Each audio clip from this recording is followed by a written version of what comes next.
The envelope feels heavier than paper should. I stare at the official letterhead, the company logo embossed at the top: Bennett Household Essentials, the business my grandfather built from nothing. What should have been a normal birthday dinner has transformed into something else entirely. Grandmother Eleanor watches me from across her mahogany desk, her eyes steady while mine can't seem to focus on the words swimming before me. Majority shareholder?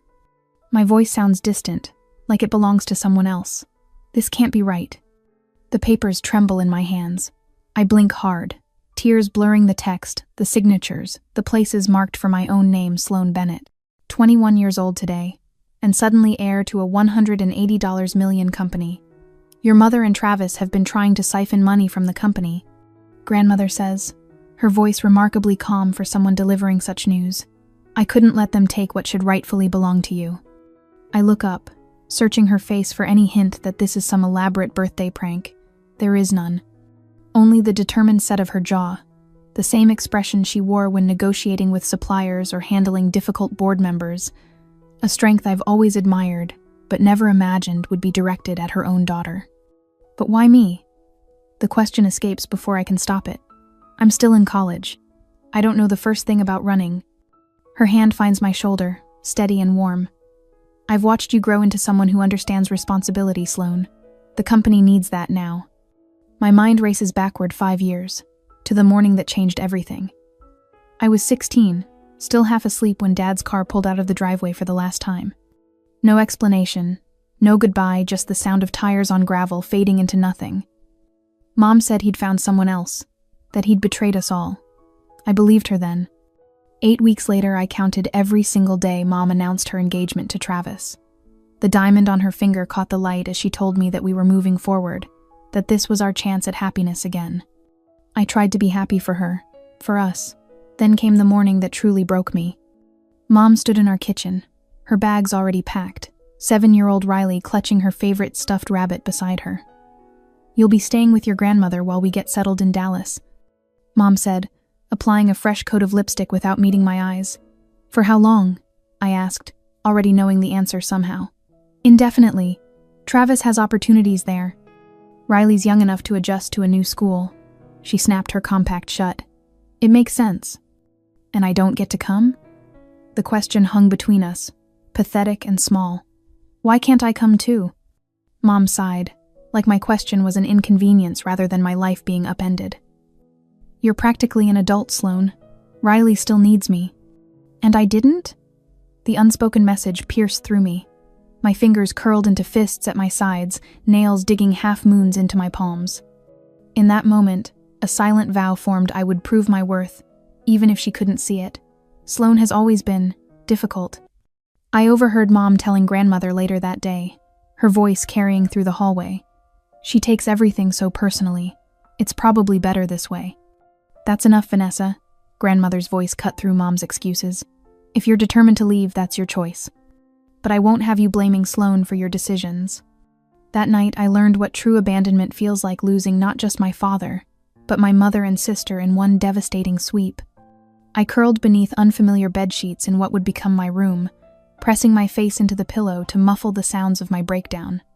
Through the wall, I heard Grandmother's television volume increase slightly, her way of offering privacy for my grief. Night after night followed the same pattern. I would cry until exhaustion claimed me, and Grandmother would pretend not to hear, preserving what little dignity I had left. It became our unspoken ritual, the foundation of a relationship built on mutual respect for each other's pain. Now, 5 years later, I stare at the documents that will change everything again. Only this time, I'm not powerless. This time, I'm not the one being left behind. Next day, the stack of financial reports covering Eleanor's mahogany desk looks innocent enough, just columns of numbers, dates, and account codes. But as I trace my finger down the Dallas branch expenditures page, my stomach tightens. The transfers started small, almost unnoticeable, then grew bolder with each passing month. This can't be right, I whisper, business textbook suddenly connecting to real stakes. This isn't some hypothetical case study, it's my family's legacy being systematically drained. Eleanor leans forward, tapping a manicured fingernail against the most recent entry. $300,000 last month alone, Sloan. And look here. She slides another document forward. Travis has requested direct access to our main accounts. Claims it's for operational efficiency. My mouth goes dry. And Mom? Does she know? Something flickers across Eleanor's face. Disappointment maybe, or resignation. Your mother has never concerned herself with the financial details. But whether she's actively involved or willfully ignorant, she leaves the sentence unfinished. The sickening realization settles over me. The woman who deemed me practically an adult at 16 might be complicit in stealing from her own mother. Mr. Wells arrives precisely at 3, his bow tie slightly askew but his briefcase impeccably organized. Eleanor's home office feels crowded with all of us there. Mr. Wells at Eleanor's right hand, me perched on the window seat, and Mom and Travis seated across the desk. The power dynamics are immediately apparent. Eleanor commands the room despite her 2 years, while Travis keeps loudly interrupting with questions about modern business practices. Mom touches up her lipstick, barely glancing at the spreadsheets Mr. Wells carefully arranges before us. These expenditures require board approval, Mr. Wells explains, adjusting his glasses. We've had no such requests from the Dallas office. Travis waves a dismissive hand. That's old-fashioned thinking, Eleanor. Business moves faster now. His eyes drift to the grandfather clock in the corner, lingering on it like he's calculating its auction value. Speaking of old-fashioned, Eleanor says, voice cool as river water. I've been researching your background, Travis. Mom's compact snaps shut. Mother, really? 3 women in the last decade, Eleanor continues, all over 65, all reporting significant financial losses after your relationships ended. Travis laughs, but his eyes dart toward the door. Those are baseless accusations. As baseless as your qualifications to run a division of our company? Eleanor slides another folder forward. I'm changing the ownership structure, effective immediately. Mom's practiced smile falters. What does that mean? It means, I say, finding my voice, that there will be additional oversight on all financial decisions. The weight of what's truly at stake hits me as Mr. Wells outlines the company financials. Bennett Household Essentials, $180 million in annual revenue, supporting 3 generations of our family and employing over 200 people. People with mortgages, children in college, retirement plans built on the company's stability. People who could lose everything if Travis continues unchecked. Your grandmother has given 30 years to this company, Mr. Wells tells me quietly as Travis argues with Eleanor about unnecessary restrictions. But her heart condition makes her vulnerable. The doctor warned against stress 6 months ago. I glance at Eleanor, noticing for the first time the slight tremble in her hands that she disguises by keeping them folded on the desk. Travis lowers his voice, leaning toward Eleanor. We're family now. Shouldn't we all be working together for what's best for everyone? The threat is veiled but unmistakable. My spine straightens as understanding crystallizes. I might be the only person standing between my grandmother and financial ruin. Later that evening, I discover an unexpected ally when I check my campus email. Professor Harrison has responded to my vague request for business mentorship with surprising enthusiasm. I'd be honored to help. Before teaching, I spent 15 years as a consultant for family-owned businesses in transition. Let's meet Thursday. As I drive home, streetlights casting rhythmic shadows across the dashboard, I wonder if I should immediately confront Mom about what Travis is doing, or wait until I have complete control of the company. Confronting her might warn them both, but staying silent feels like betraying the little sister I haven't seen in years. Would you choose immediate honesty or strategic patience when family loyalty and business security are both at stake? 3 days later, the glossy Bennett Household Essentials brochure mocks me from my desk, our familiar logo now paired with Dallas Innovation Hub in bold letters. Travis's smiling face dominates the center spread, his arm around Mom as they stand before a building I've never seen. The future of American manufacturing is in Texas, the quote beneath his photo declares. My phone buzzes with another supplier call, the third this morning. Yes, Mr. Hartman, I understand your concerns. I say, fighting to keep my voice steady. No, there is no transition plan because my grandmother remains firmly at the helm. The Dallas facility is merely a satellite office. As I hang up, grandmother enters with a stack of letters. 4 more board members received these. She drops them on my desk printouts, questioning her mental fitness to lead. The implication burns between us. At 76, is she too old to run the company? My response is interrupted by Carmen, our housekeeper for 20 years, appearing at the doorway. "Miss Bennett, your daughter is here." Mom stands in our foyer, designer handbag dangling from her wrist, looking utterly out of place in the home she once shared with us. 5 years of absence dissolved with a practiced smile. "Sloan, darling, you look tired." She kisses my cheek. "Travis and I think you should visit Dallas, see what we're building. Learn the business from the ground up." "The business I'm already learning here?" I ask, noticing how she scans the room, eyes lingering on grandfather's antique clock. Her laugh tinkles like broken glass. "Eleanor's methods are outdated. The merger Travis is arranging with Westfield Products will position us globally." My heart stops. "Merger?" "Just preliminary talks," she says, waving dismissively. "Nothing for you to worry about." After she leaves, I discover what those preliminary talks mean. Westfield would absorb our company, diluting family ownership to less than 20%. Travis would receive a leadership position. Grandmother and I would be sidelined entirely. The days blur together after that. By day, I attend marketing strategy seminars, taking furious notes while checking my phone for company emails. By night, I pore over financial statements with grandmother, learning the language of business that will protect us. Sleep becomes a luxury I can no longer afford. At 3 a.m, I catch myself staring at the ceiling, calculating how quickly we can audit the Dallas accounts, wondering if Riley still sleeps with her stuffed rabbit. The weight of responsibility presses against my chest until breathing becomes an effort. My laptop pings with an email from Travis. "Hey kiddo, need access to the legacy supplier accounts for our Q3 planning. Send credentials as soon as possible." The condescending tone makes my skin crawl. He's 45, addressing the majority shareholder like I'm a child running a lemonade stand. One night, passing grandmother's study on my way to make tea, I find her hunched over photo albums, pages open to my high school graduation. "Did I make the right choice?" she asks without looking up. The rare vulnerability in her voice stops me cold. "Putting all this on your shoulders?" I sit beside her, noticing how the lamplight catches the silver in her hair. "You didn't put it there, they did." The next morning, I create a special email folder labeled "Remember Why." Inside, I save messages from employees, many who've been with the company longer than I've been alive.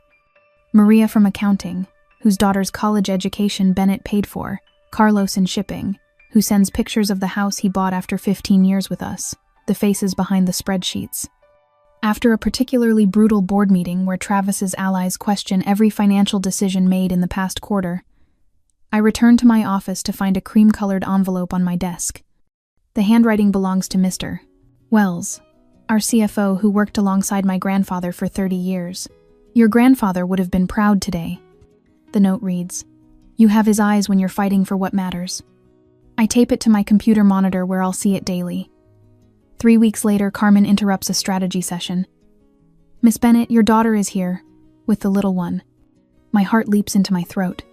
In our kitchen stands Mom, looking irritated, and beside her, Riley. At 10, she's taller than I remember, her eyes widening at the sight of me. She breaks free from Mom's grasp and runs into my arms.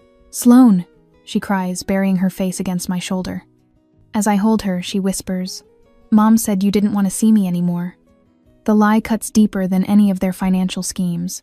Mom smiles tightly, watching our reunion with calculated interest. "We should be together as a family," she says, running her hand along our granite countertop. "Riley misses you. We all miss you." "Family," I repeat, the word feeling strange in my mouth. Riley's small hand finds mine, and something crystallizes inside me. Family doesn't abandon each other. Family doesn't lie. I stand straight, noticing for the first time that I'm actually taller than my mother. She has to tilt her chin up to meet my eyes, a small shift in our physical dynamic that seems to unsettle her. "Riley is welcome here anytime." I continue, my voice steadier than I feel. "But I won't be manipulated, not even for her." Mom's mask slips, just for a second, revealing the cold calculation beneath. In that moment, I see myself clearly not as the discarded daughter desperate for approval, but as the protector of my grandmother's legacy and my sister's future. After they leave, support arrives from unexpected quarters. "Mr. Armin Saul?" Wells delivers a leather-bound folder containing financial records so comprehensive they must have taken months to compile. "Everything you need to understand the company's true position," he explains. Grandmother introduces me to 3 board members who pledge unwavering support against Travis's faction. They bring decades of industry experience and loyalty to the table, not through emails or phone calls, but by showing up in person, shaking my hand, looking me in the eye. While Travis sends demands through lawyers with Harvard degrees and Italian shoes, Eleanor's network arrives with institutional knowledge and genuine concern for the company's future. With each meeting, I feel myself changing. My voice grows steadier in boardrooms. I develop Grandmother's unflinching gaze when challenging false statements. The trembling in my hands subsides when presenting financial projections. By month's end, I'm meeting with the company's legal team, exploring options that protect both the business and Riley. The attorney presents a folder containing a private investigator's complete background report on Travis, a history of financial schemes targeting wealthy women, documented with bank records and court filings. As I drive home, my phone buzzes with a text. The name on the screen stops my breath: Daniel Bennett, my father. After 5 years of silence. "We need to talk," it reads. "It's about your mother." 2 days later, the corner table at Riverside Cafe offers just enough privacy for this conversation. I've arrived 15 minutes early, rehearsing what to say to the man I haven't seen in 5 years. When Dad Daniel walks through the door, I almost don't recognize him. His shoulders curl inward, his once confident stride reduced to hesitant steps. The gray at his temples has spread, conquering most of his dark hair. Sloan. His voice cracks on my name. He reaches forward as if to hug me, then stops himself, settling instead for an awkward handshake. "Thank you for agreeing to meet." I keep my face neutral, the way Grandmother taught me to during difficult board meetings. "You said it was about Mom." He nods, sliding into the seat across from me. "There are things you need to know. Things I should have told you years ago." For the next hour, I listen without interruption as my father unravels the tapestry of lies I've lived with. My pen scratches against my notebook, documenting each revelation with methodical precision.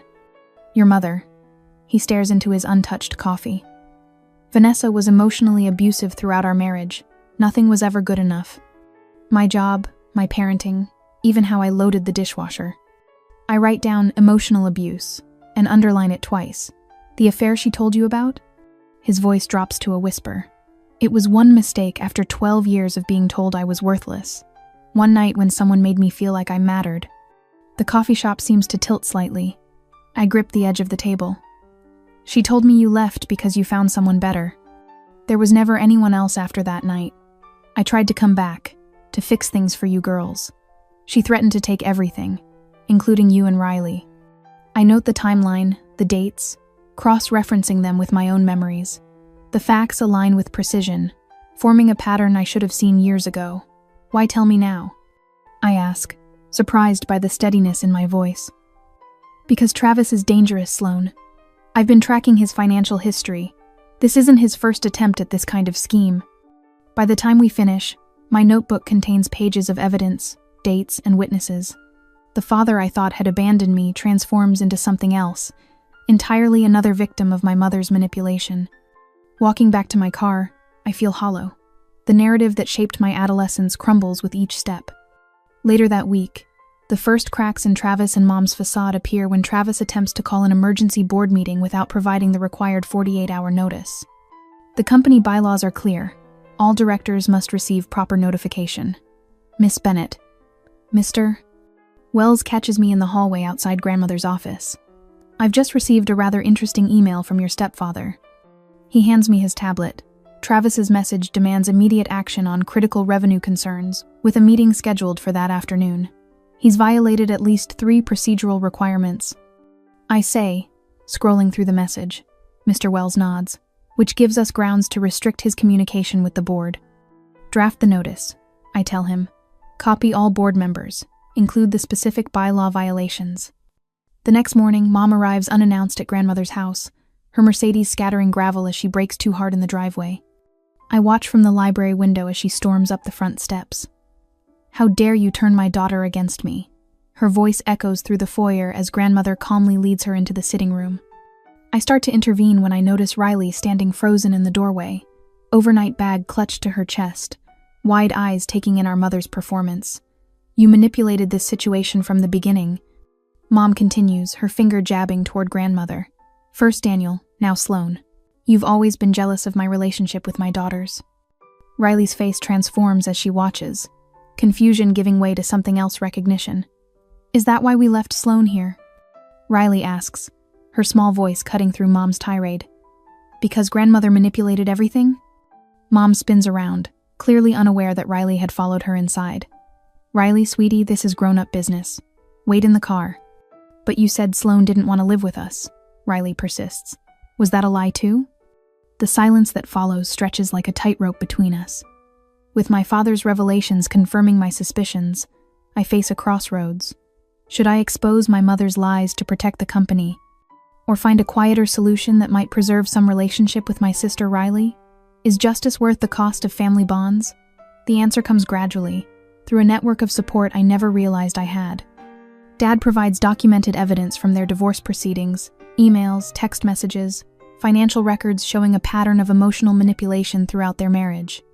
The private investigator's report arrives next, detailing Travis's history, 3 previous relationships with wealthy women, each ending in significant financial losses for them. The similarities are too precise to be coincidental. Even grandmother's doctors contribute statements about her improved health since I took over managing company, stress her blood pressure readings stabilizing for the first time in months. The board's vote is unanimous. Freeze all Dallas branch assets pending a complete financial audit. The effect is immediate. Travis's company credit cards are declined. The lease payments on his Porsche bounce. The catering service for their weekly dinner parties cancels. The cracks in their facade widen daily. Travis misses an important meeting with our largest retail client. Later, we discover he spent that afternoon meeting with our biggest competitor. Mom begins calling board members directly, her stories contradictory, to Mrs. Winters. She claims Travis is the company's true visionary. To Mr. Calloway, she insists Travis has been unfairly excluded from decisions he never showed interest in before. Most telling of all, the Dallas office staff report Travis hasn't been seen at work for 3 days. His assistant received instructions to forward all calls to his personal cell phone. It's time, grandmother says one evening, setting down her teacup with quiet determination. I'm scheduling a formal family meeting for next Friday. The subject will be the future of the company. The game board is set. All pieces are in position. And for the first time since this began, I'm not afraid of what comes next. On the final meeting day, the conference room feels electric with tension. Family portraits spanning 3 generations line the walls, silent witnesses to the unraveling drama. Travis and Vanessa sit across from me, both wearing expressions that might pass for confidence if you didn't know what to look for. I do. The absence of Travis's designer watch. The way Vanessa's fingers keep darting to check her phone. The slight tremor in Travis's voice as he lays out their unexpected compromise. Selling the company is the most sensible option, Travis says, sliding a folder toward my grandmother. The market is favorable. Everyone benefits. I catch Eleanor's eye. Her slight nod confirms she sees through this too. The truth is, Travis continues, tapping a stack of performance reports, the numbers speak for themselves. The company isn't performing well under current management. He doesn't look at me directly. No offense, Sloan, but your inexperience... Perhaps that's why proper guidance is important. I interject, my voice steadier than I feel. Vanessa leans forward, her diamond earrings catching the light. Darling, we're thinking of everyone here. Your grandmother shouldn't be stressed at her age. Eleanor's posture stiffens. In fact, Vanessa adds, her voice dropping to what she probably thinks sounds like concern, if this reasonable offer is blocked, we might need to assess whether Eleanor is still mentally fit to make these decisions. The threat hangs in the air. I see. I open my laptop with deliberate calm. Before we continue, there's something you should see. The projection screen behind me flickers to life. Travis shifts uncomfortably as his own email appears, addressed to our biggest competitor. I'm prepared to provide full access to proprietary formulations for the Evergreen line. I read aloud. In exchange for consideration during acquisition. Vanessa's practiced smile falters. What is this?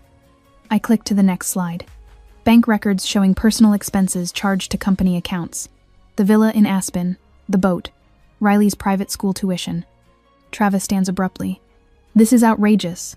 You've been spying. Investigating. Eleanor corrects. There's a difference. I continue through the evidence methodically.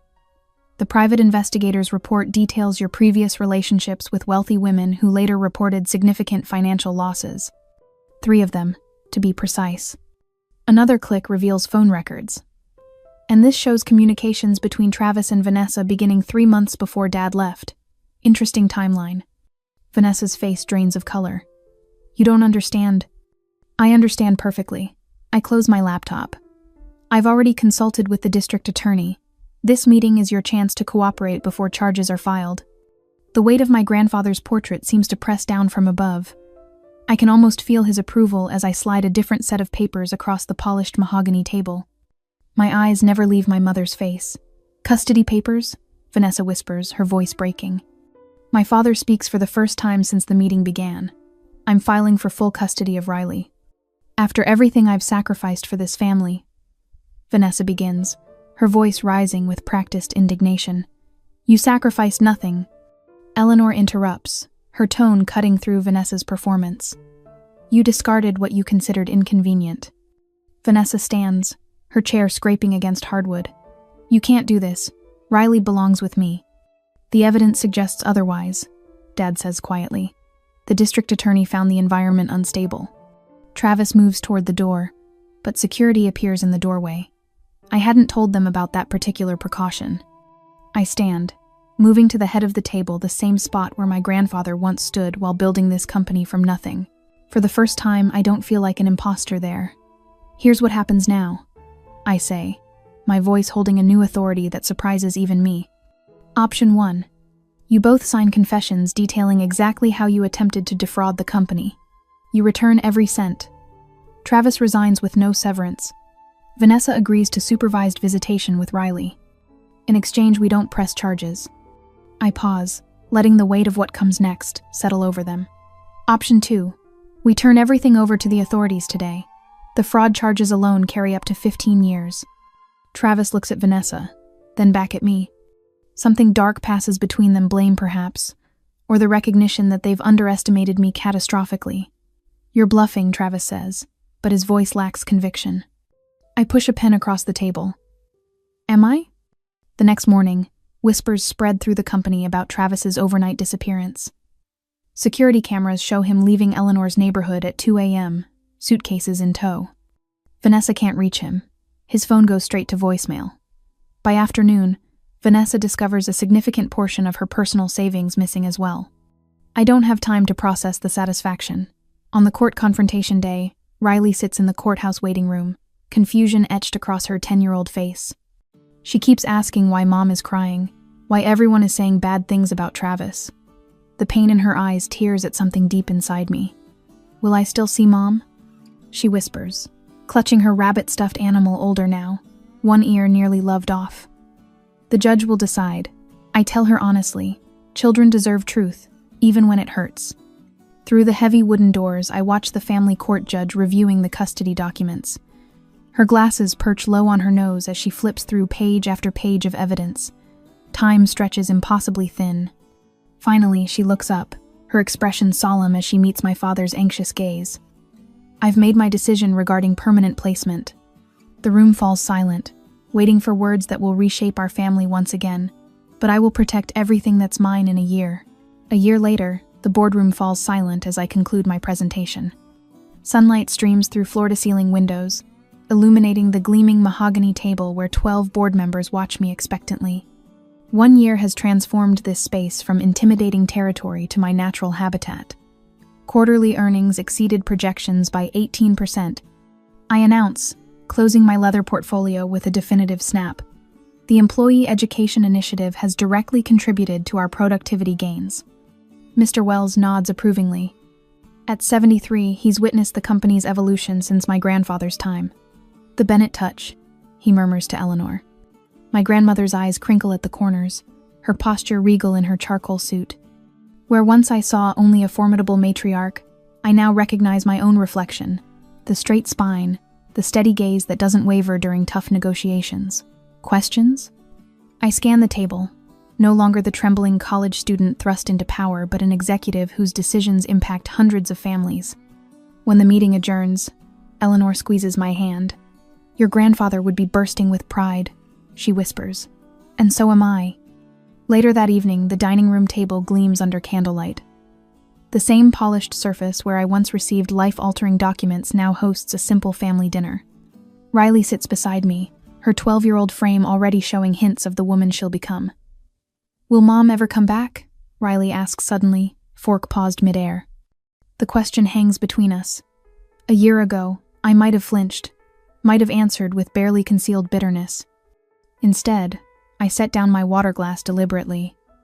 "Your mom is working through some complicated feelings," I answer, choosing each word carefully. "What matters is that you have people who love you consistently, people who don't walk away when things get difficult." Riley's shoulders relax slightly, like you didn't walk away from me. Family doesn't abandon family. I tell her, the words no longer a desperate wish, but a promise I've learned to keep. Across the table, Eleanor watches us with quiet pride. Her eyes meet mine over Riley's head, a silent acknowledgement passing between us how far we've come, how much we've weathered together.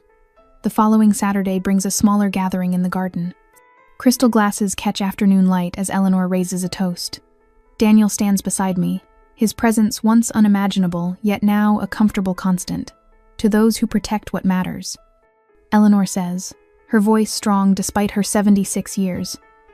"Not just assets, but the people who depend on them." Mr. Wells raises his glass.